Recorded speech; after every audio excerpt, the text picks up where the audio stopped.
मैं बकवास बातें नहीं कर रही हूँ।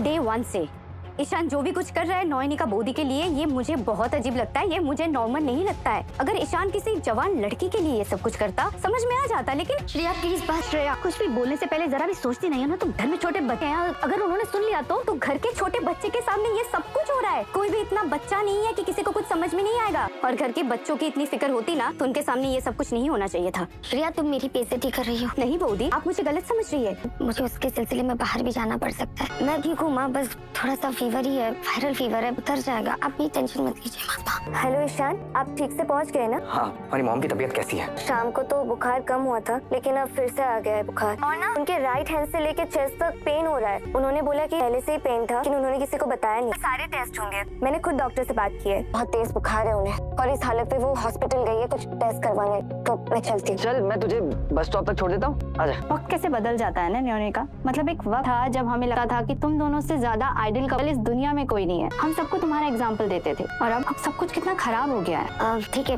मैं चलती हूँ। तुम आजकल लीव पर हो ना? हाँ, मैं सिर्फ तुमसे कंसल्ट करने के लिए आई थी, हॉस्पिटल ज्वाइन कर लूँगी। बाय द वे, मैंने सुना है कि तुम मुंबई और पुणे सेमिनार्स अटेंड करने जाने वाली हो। पता नहीं, प्लान तो वही था, पर अब जा पाऊंगी या नहीं। अच्छा, listen to my suggestion, Pune नहीं जाना चाहती मत जाओ, कैंसिल कर दो, लेकिन कम से कम मुंबई जाकर सेमिनार्स अटेंड कर लो। वहाँ बहुत अच्छे और बड़े हॉस्पिटल हैं। वहाँ किसी भी कैंसर हॉस्पिटल में जाके तुम अपना थरो चेकअप करा सकती हो। क्या ईशान अपने दिल की बात समझ चुका है, लेकिन नुयानिका अब भी उस सच से भाग रही है?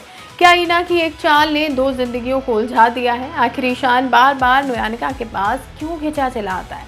और क्या आने वाले दिनों में एक ऐसा सच सामने आएगा जो सबको हैरान कर देगा?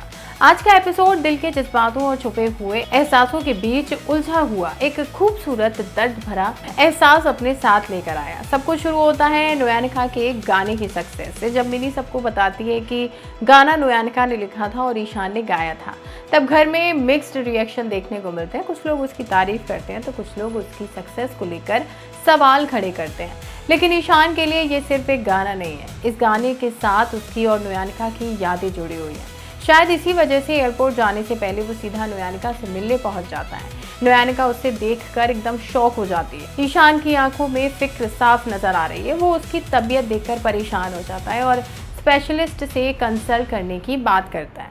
जब सब लोग कमरे से बाहर चले जाते हैं तो दोनों के बीच एक इमोशनल कन्वर्सेशन शुरू हो जाती है। नुयानिका समझती है कि ईशान कॉन्ट्रैक्ट साइन करवाने आया है, लेकिन ईशान के दिल में कुछ और ही चल रहा होता है। वो कहता है कि उसके लिए उनके साथ गुजारे हुए पल बहुत स्पेशल है। वो उन यादों को कभी खोना नहीं चाहता, और ये सुनकर नुयानिका के दिल की धड़कनें बढ़ जाती हैं। लेकिन तभी ईना का नाम बीच में आ जाता है। नुयानिका को लगता है कि ईशान की ज़िंदगी में ईना है और उसे उसके रास्ते से ही हट जाना चाहिए। बस इसी गलतफहमी की वजह से वो ईशान को खुद से दूर करने लगती है। लेकिन ईशान हार नहीं मानता। वो उसे समझाता है कि सोसाइटी के लेबल्स किसी इंसान की असली पहचान नहीं हो सकते। वो कहता है कि नुयानिका सिर्फ एक डाइवोर्सी है या एक माँ नहीं है, बल्कि एक मजबूत इंसान है जिसका अपना वजूद है। ये बातें नुयानिका को अंदर तक हिला देती है, लेकिन वो फिर भी अपने इमोशंस को कबूल नहीं करती। और ईशान के जाने के बाद उसका दिल टूट जाता है और वो अकेली बैठकर रो पड़ती है। उसी वक्त कहानी में एक और बड़ा ट्विस्ट आता है। ईशान ईना से मिलता है और उससे पता चलता है कि ईना ने नुयानिका से झूठ बोला था कि वो उसकी गर्लफ्रेंड है। ये सच सुनकर ईशान का गुस्सा फट पड़ता है। उसे समझ आ जाता है कि इसी वजह से नुयानिका उसे दूर कर रही है। लेकिन क्या वो वक्त रहते ये गलतफहमी दूर कर पाएगा? दूसरी तरफ नुयानिका के घर वाले भी ईशान के बिहेवियर को नोटिस करने लगते हैं। श्रेया को लगता है कि ईशान का कंसर्न सिर्फ दोस्ती नहीं हो सकता। वो सवाल उठाती है कि आखिर ईशान नुयानिका के लिए इतना सब क्यों कर रहा है। ये सवाल अब सिर्फ श्रेया का नहीं बल्कि हर व्यूअर के दिल में बन चुका है। क्या ईशान सच में नुयानिका से प्यार करते हैं? क्या नुयानिका अपने दिल की आवाज़ सुनेगी? क्या ईना की चाल का सच सबके सामने आएगा? और क्या आने वाले एपिसोड में ईशान अपने जज्बात खुलकर नुयानिका के सामने रख पाएगा? ये तो आने वाले एपिसोड में ही पता चलेगा। इसलिए चैनल के साथ बने रहें और वीडियो पसंद आई हो तो लाइक शेयर करना बिल्कुल ना भूलें।